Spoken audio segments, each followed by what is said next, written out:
नमस्कार विद्यार्थी मित्रांनो, मराठी एज्युकेशन अकॅडमी या आपल्या युट्यूब चॅनलमध्ये तुमचे सहर्ष स्वागत आहे। विद्यार्थी मित्रांनो, 5वी स्कॉलरशिप, 8वी स्कॉलरशिप, त्याचबरोबर 8वी NMMS असेल किंवा इतर सर्व स्पर्धा परीक्षांमध्ये विचारला जाणारा महत्त्वाचा प्रश्न म्हणजे घड्याळावर आधारित प्रश्न। प्रत्येक स्पर्धा परीक्षांमध्ये हा प्रश्न 100% विचारलाच जातो। पण काय होतं, हा प्रश्न सोडवत असताना आपल्याला बघता क्षणी काय वाटतं की हा प्रश्न खूप अवघड आहे आणि आपण तो सोडून देतो। तर असं न करता एकदम काही सोप्या ट्रिकने तुम्हाला घड्याळावर आधारित आलेले प्रश्न कशा पद्धतीने सोडवायचे हे आज तुम्हाला मी सांगणार आहे। चला तर मग व्हिडिओला सुरुवात करूया। पहा, या ठिकाणी आता मी हे घड्याळ काढलेलं आहे। यामध्ये आकडे आहेत 12, 1, 2, 3, 4, 5, 6, 7, 8, 9, 10, 11। आता यामध्ये पहा, एक महत्वाची ट्रिक आता मी तुम्हाला सांगणार आहे, ती लक्षातच ठेवायची। ही जर ट्रिक तुम्ही लक्षात ठेवली ना तर तुमचा कोणताही घड्याळावर आधारित आलेला प्रश्न अजिबात चुकणार नाही। आता हे जे आकडे आहेत यामध्ये ह्या प्रत्येक आकड्यामध्ये 30 अंशाचा कोन असतो। ही गोष्ट महत्वाची लक्षातच ठेवायची। पहा, या ठिकाणी 12 ते 1 यामध्ये 30 अंशाचा कोन आहे। 1 ते 2 यामध्ये 30 अंशाचा कोन आहे। लक्षात आलं? 2 ते 3 यामध्ये 30 अंशाचा कोन आहे। आता मला सांगा, हे वर्तुळ आहे बरोबर। हे घड्याळाचे काटे कसे फिरत असतात तर वर्तुळाकार गतीने फिरत असतात बरोबर। मग हे पूर्ण वर्तुळ किती अंशाचं असतं? 360 अंशाचं असतं। हे पूर्ण वर्तुळ किती अंशाचं असतं? 360 अंशाचं असतं। मग जर आता तुम्ही हे जर बेरीज केली ह्याची, हे 30 अंश 30 अंश 30 अंश हे सर्व 30 अंश असे बेरीज जर केली तर या सर्वांची बेरीज किती येते? 360 अंश। लक्षात आलं? हे जे 12 आणि 6 आहेत हे बरोबर मध्यावरती आल्यानंतर ह्यांची बेरीज किती होणार आहे? 180 अंश। तुम्ही पाहू शकता, पहा 30 आणि 30 किती झाले? 60। 60 आणि 30 किती झाले? 90। 90 आणि 30 किती झाले? 120। 120 आणि हे किती झाले? 150। 150 आणि 3 किती झाले? 180। म्हणजे हे अर्धवर्तुळ झालं थोडक्यात। लक्षात आलं? या ठिकाणी वर्तुळाचा कन्सेप्ट पुन्हा एकदा आलेला आहे। पहा, ह्या ठिकाणी हे पूर्ण वर्तुळ कितीचं झालं? 360 अंशाचं बरोबर। मग हा जर बरोबर आपण सेंटर घेतला, मधला भाग जर आपण घेतला तर तो किती अंशाचा होतो? 180 अंशाचा होतो। आणि इकडचा उरलेला भाग किती होतो? 180 अंशाचा होतो। म्हणजे एक महत्वाची गोष्ट तुमच्या लक्षात आली का? ह्या दोन्ही आकड्यांमधलं, मग तुमचा घड्याळ कसंही असो, चौकोनी असो, आयताकार असो, षटकोनी असो, घड्याळाचा आकार कसाही असू शकतो। प्रत्येकाच्या घरामध्ये वेगवेगळ्या आकाराचं घड्याळ असू शकतं, कुणाचं छोटं असू शकतं, कुणाचं मोठं असू शकतं। पण ते आपण बघत बसायचं नाही किंवा ते इमेजिन करायचं नाही। घड्याळाचा प्रश्न आला की डोक्यात एकच इमेजिन ठेवायचं, काय करायचं तर गोलाकार घड्याळामध्ये हे सगळे आकडे आपल्याला दिसले पाहिजेत, एवढं लक्षात ठेवायचं।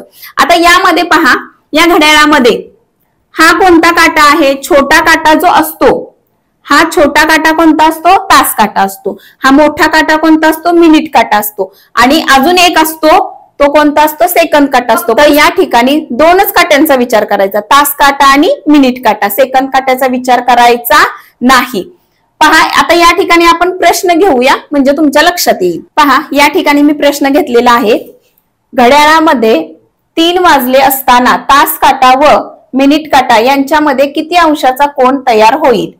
आता पहा, घड्याळामध्ये 3 वाजले, 3 वाजलेत म्हणजे छोटा काटा आहे तो किती वरती असणार आहे? 3 वरती बरोबर का? तास काटा हा 3 वरती असणार आणि मिनिट काटा, मोठा काटा किती वरती असणार आहे? 12 वरती असणार आहे बरोबर। मग आता हा जास्त विचार करत बसायचं नाही, काय करायचं? सरळ मोजायचं। 12 ते 1 याच्यामध्ये किती अंशाचा कोन आहे? मी काय सांगितलं? घड्याळामध्ये या दोन आकड्यांच्या मध्ये किती अंशाचा कोन आहे? 30 अंशाचा कोन बरोबर का? मग आता ह्याच्यामध्ये आकडे किती आहेत? पहा, 1, 2 आणि इथपर्यंत 3, म्हणजे हे 30 अंश, हे 30 अंश आणि या इथले 30 अंश।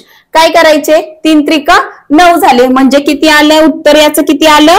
90 अंश एवढं उत्तर येणार आहे। लक्षात आलं का? मी काय केलं, ह्या दोन आकड्या घड्याळामध्ये 2 आकड्यांमधलं अंतर किती अंशाचं असतं? 30 अंशाचं असतं। मग या ठिकाणी आता हे 30, हे 30 आणि हे 30 बरोबर। ह्या 30 ची जर 3 वेळा आपण बेरीज केली तर काय होणार? 90 येणार बरोबर। म्हणजे 90 अंश एवढा हा कोन तयार होत। अजून काही प्रश्न घेऊया म्हणजे तुमच्या बरोबर लक्षात येईल। घड्याळामध्ये जर 5 वाजले असतील तर तास काटा व मिनिट काटा यांच्यामध्ये किती अंशाचा कोन तयार होईल? आता पहा, या ठिकाणी घड्याळामध्ये 5 वाजलेले आहेत, बरोबर. आता यांच्यामध्ये किती अंशाचा कोन आहे? तर मगाशी सांगितल्याप्रमाणे काय करायचं, आकडे मोजायचे मधले. या प्रत्येक आकड्यामध्ये किती अंशाचा कोन आहे? 30 अंशाचा कोन आहे. मग काय करायचं पहा, 1 2 3 4 आणि 5. म्हणजे काय करायचं आता, या ठिकाणी 30 आणि 30 किती झाले? 60. 60 आणि 30 किती झाले? 90. 90 आणि 30 किती झाले? 120. आणि 120 आणि 30 किती झाले? 150. म्हणजे या ठिकाणी 150 अंशाचा कोन तयार होईल. 150 अंशाचा कोन तयार होईल. हे झालं आपलं उत्तर. पहा, अशा पद्धतीने तुम्ही सोडवू शकता. फक्त एक गोष्ट काय महत्वाची लक्षात ठेवायची आहे, तर या दोन्ही आकड्यामध्ये या 12 ते 1 मध्ये 30 अंशाचा कोन आहे, 1 ते 2 मध्ये 30 अंशाचा कोन आहे. हा कोन बदलणार नाही. लक्षात आलं? म्हणजे फक्त ही एक गोष्ट जर तुम्ही लक्षात ठेवली तर तुम्हाला अशा प्रकारचा कोणताही प्रश्न विचारला तर तुमचा प्रश्न चुकणार नाही. अगदी बरोबर उत्तर तुम्ही पटकन काढू शकता. पहा, या ठिकाणी आता जर असा प्रश्न विचारला असेल तुम्हाला, घड्याळामध्ये जर 5 वाजले असतील तर तास काटा व मिनिट काटा यांच्यामध्ये किती अंशाचा कोन तयार होईल?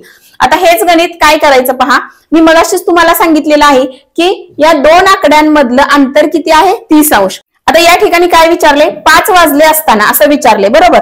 काय करायचं, हा 5 आकडा इथं मांडून घ्यायचा. हा 5 आकडा इथं मांडून घेतला, गुणिले 30 करायचं, बरोबर.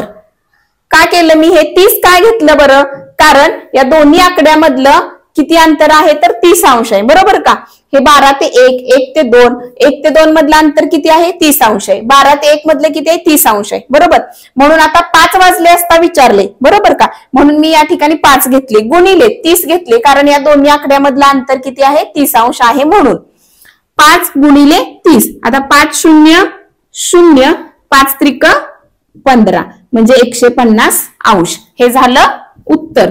लक्षात आलं? दोन्ही पद्धतीने केलं तरी सुद्धा उत्तर तेच येते. आता अजून एक उदाहरण पाहूया. घड्याळामध्ये जर 8 वाजले असतील तर तास काटा व मिनिट काटा यांच्यामध्ये किती अंशाचा कोन तयार होईल? आता काय विचारले? 8 वाजले असता, बरोबर का. मग काय करायचं? 8 या ठिकाणी मांडून घ्यायचे, गुणिले काय करायचं? 30.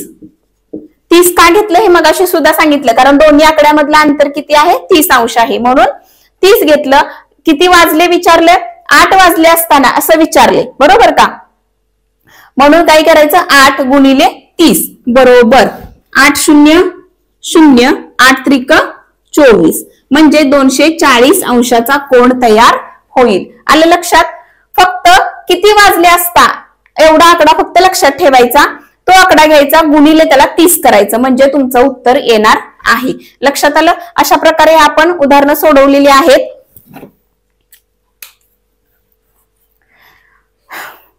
लक्षात आलं? म्हणजे या ठिकाणी फक्त काय लक्षात ठेवायचं? किती वाजले असतील असं विचारलं असेल, म्हणजे किती वाजले असता. समजा इथं या ठिकाणी काय विचारले? 8 वाजले असताना.